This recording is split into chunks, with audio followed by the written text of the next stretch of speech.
And we are back with the third segment of the GSMC Basketball Podcast presented by the GSMC Sports Network. And in this third segment, we are going to do a brief play-in preview of all the games that are going to be happening tomorrow. But there is some breaking news that I just saw, so I might as well go ahead and tell everyone what that is.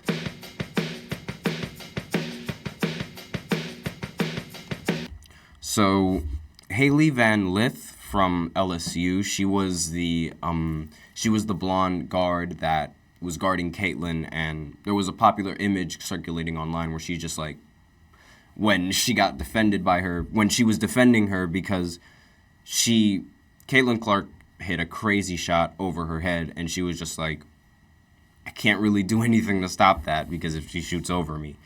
And she's transferring to TCU, and this report happened 1 hour ago, so just wanted to update everybody for all my women basketball fans that are out there. But let's go right ahead and talk about the next matchups for the play-in tournament, which will happen tomorrow at 7 o'clock on ESPN and on TNT. So the first game that's going to happen is the Bulls going up against the Miami Heat. I previously said on the previous podcast that if the Heat and the Bulls went up against each other, I had the Heat beating them in this play-in matchup, and I thought that there was no way that the Miami Heat or the 76ers were going to get denied of a playoff spot. And as it turns out, fate had something in store for this team. And the Miami Heat, as I said previously in the last segment, if you weren't paying attention, they lost Jimmy Butler.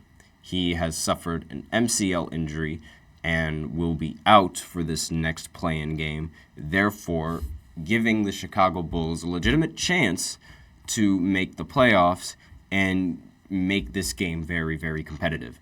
So my opinions on who will win in this game have slightly changed because now I am uncertain if the Miami Heat are going to be able to play as well in a crucial elimination game without their best player, Jimmy Butler.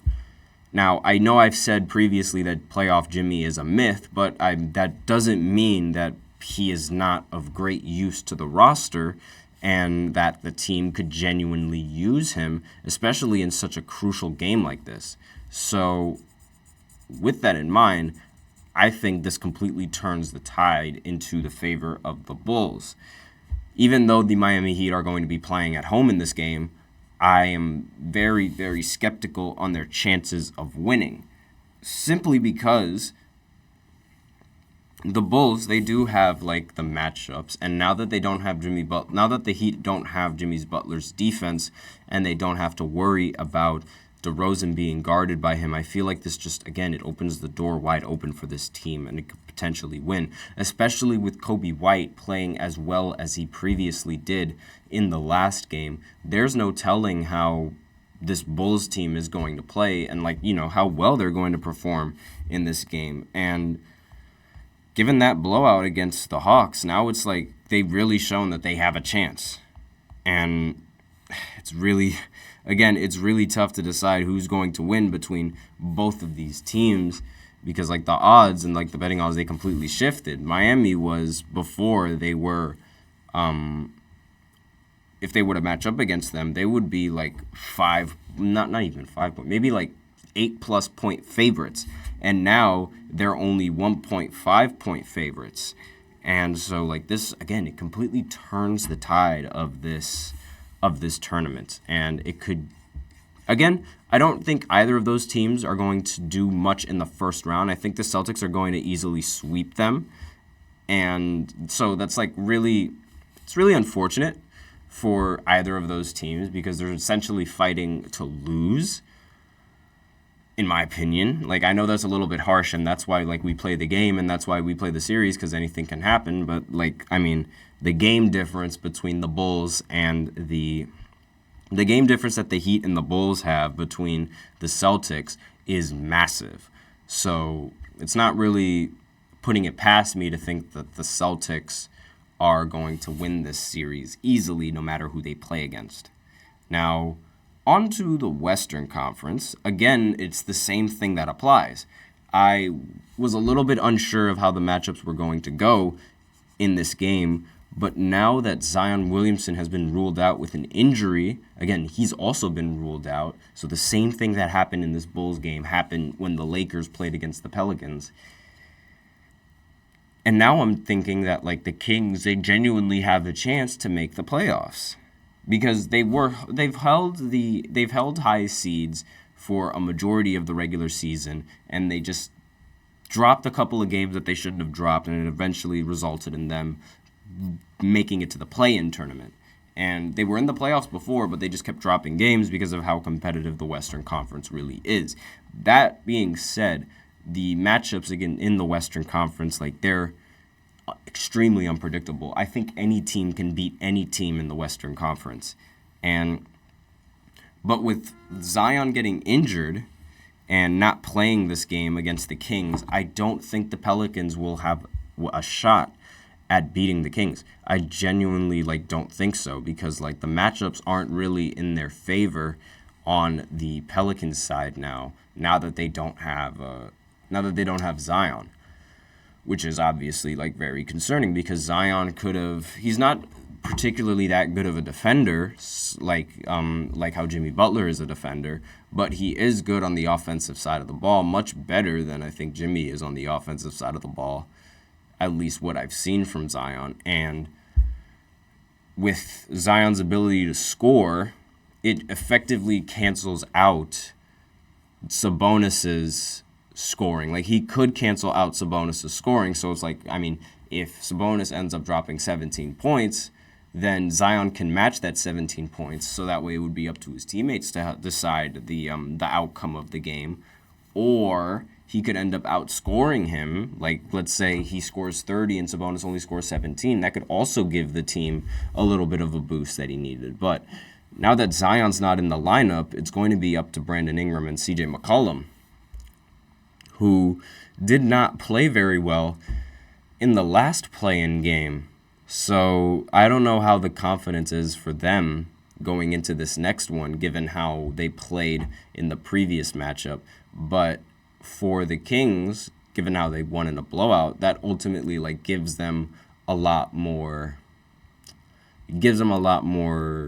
juice, I guess you could say, and a lot more confidence to continue this journey. Honestly, the Western Conference play-in tournament and the Eastern Conference play-in tournament, they've both had the exact same story. The very first game was a really, really close game where one of the players, the team that lost, unfortunately, their best player went down. Miami with Jimmy Butler and the Pelicans with Zion.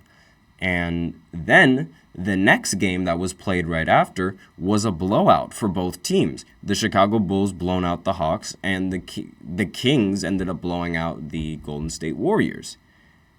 And it's a direct parallel.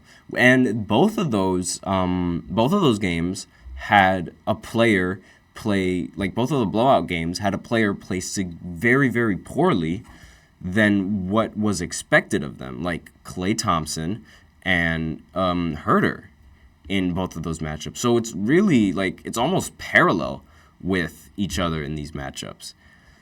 And wait, no, not Herter, Hunter, excuse me, I messed up that.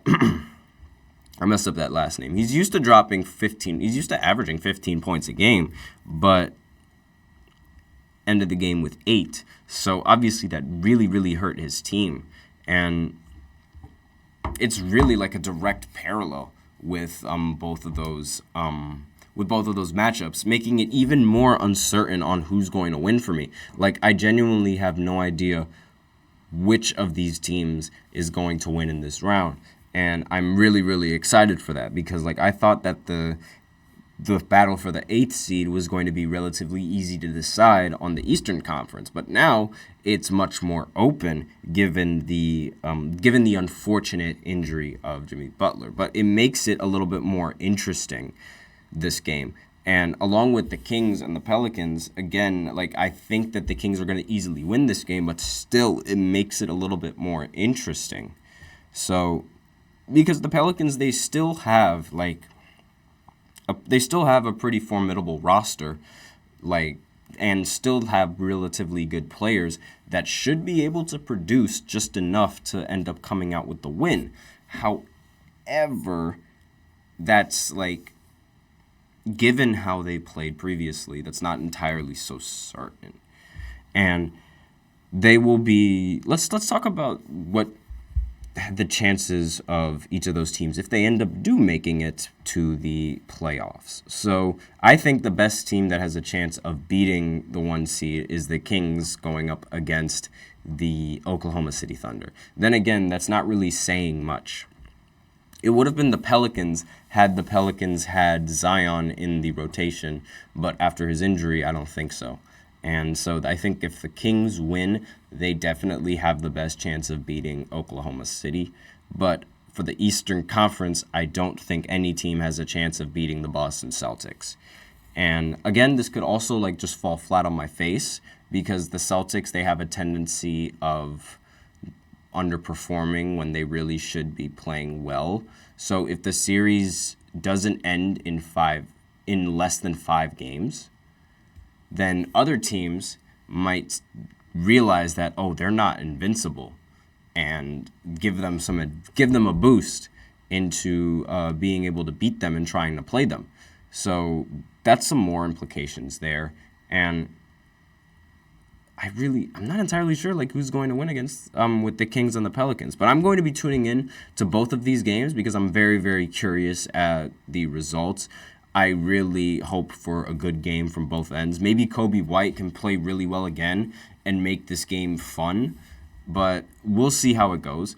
And that's basically all I have to say. Be sure to tune into those games tomorrow, and also be sure to tune in to the 4th segment of this show where I talk about Joel Embiid's letter to the president of French basketball. So I will be right back after this short break.